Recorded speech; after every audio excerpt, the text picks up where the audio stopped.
Hello, I hope you all had a fun and movie-packed October, a horror-packed October if you like, and we're now into November, so viewing options free up for a lot of people, but some people, including myself again this year, do use November as an excuse to dig into film noir, Noirvember.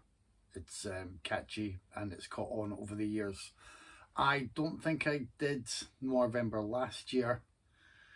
I think I just had a bit too much on. I'm trying to do it this year, which means most days on my blog there's a review of a film noir or a neo-noir, and that's it for Is Man's Number, which is Blogger or Blogspot?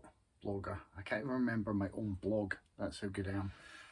But there's something on there every day, and in November it should be mostly tied in with Noirvember, apart from a couple of exceptions. So last week, as mentioned on the podcast this weekend, I rewatched Collateral. Collateral holds up as being a fantastic film. One of Tom Cruise's best performances, I would say.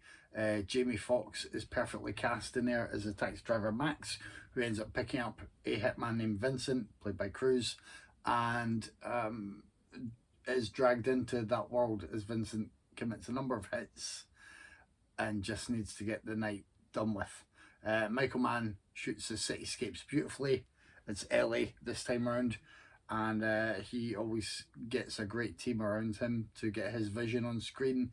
The soundtrack's great. The nightclub scene is, to use a technical term, absolutely banging. It holds up just so superbly, so I was pleased to see that. I also mentioned that I'd seen Kansas City Confidential. Now, I thought I had that in some box set, so I'm not sure if it's there or has disappeared, or if I'm being a little bit blind while I'm looking around. But Kansas City Confidential is a fun film, a really good film noir that's actually, not top tier, but not one of the crop that sits at the bottom, just propping up the film noirs throughout the years. It's a good little film. Feels like an influential little film. There's a crime that takes place that you don't see, and the film itself is about the aftermath. The gang have a plan to meet up and share the spoils. One man who was fingered for the crime gets away from police custody and decides to track down the gang to potentially get his share of the spoils, because if he almost did the time, then he may as well get some reward from the crime. Yeah, it's good. There are so many others though that you can check out at this time of year, and I will say, if you have yet to dig into kind of the classics of yesteryear, thinking the Humphrey Bogart movies, even the Cagney gangster movies, and you're looking for an excuse, do jump in and watch them. Those guys were major stars for a reason, when it just, particularly in Bogart's case, it wasn't just a case of having, a nice looking guy who could carry the film. Bogart was a particularly, how do I put this nicely? He, compared to stars of today, he wouldn't, be picked potentially as a leading man. That's just what happens. Many years ago, we got a better selection, I would say, of more interesting real stars who weren't just the photo shoot ready, models. I don't mean models as in models, but the photo shoot ready models that we tend to have mostly nowadays, although we are certainly diving towards a selection of better diversity nowadays, slowly but surely, I hope. So explore their filmographies, I would say. I would recommend. Angels with Dirty Faces still brings a tear to my eye. I love it. I love The Public Enemy, White Heat, the Cagney movies, can't remember what ones Bogart was also in. For Bogart, you've got To Have and Have Not, The Maltese Falcon, classic, The Big Sleep. We've covered some of these on the podcast. The Treasure of the Sierra Madre is another greatly influential film and is superb. And I would just say, like, really dive in. And then if you can dig about the streaming services, if you have Amazon Prime, then you can often find a lot of these old kind of program filler crime movies that are in there.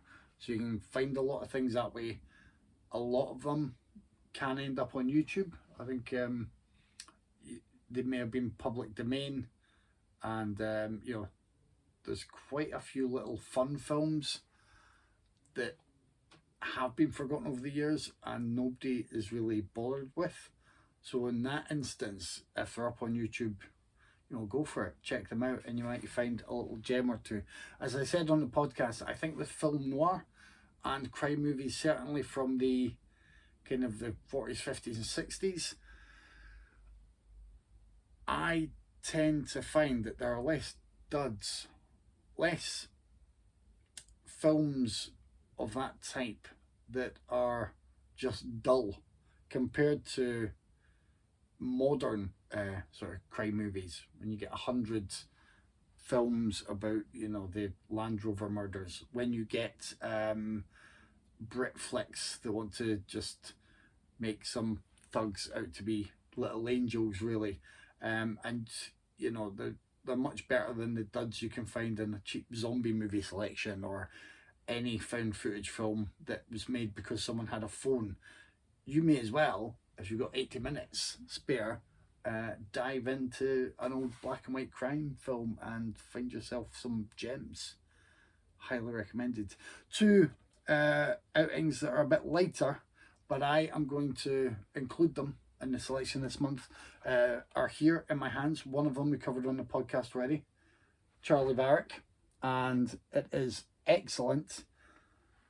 I believe, unless my memory is as poor as it sometimes gets, that we all really like Charlie Varick, at least, even Tyler, although it didn't have enough nudity in it for him, because few films do. It's a great film, another superb Walter Matthau film, and it's highly recommended. The other one, the Coen brothers have done a few noir movies, so you could pick Blood Simple. I may end up this month revisiting The Man Who Wasn't There, which is a film I've not watched since, God, I think I bought it on videotape when it first came out and haven't owned it since, so I may need to hunt it down. But their gangster movie, which I'm hoping I can still squeeze in as a contender this month, is Miller's Crossing, which is one of their very best films. Fantastic performance from Gabriel Byrne. Albert Finney's in there being superb. Marcia Gay Harden, and it's an astonishingly good turn from John Turturro as well. So I'll see if people correct me if I try and squeeze that in as a noir choice this month. But if it's allowed, I'll go with it. And if you have time, I highly recommend it. I'm surprised I've not picked it for the podcast yet, so I might even hold off and still try and squeeze it in there at some point.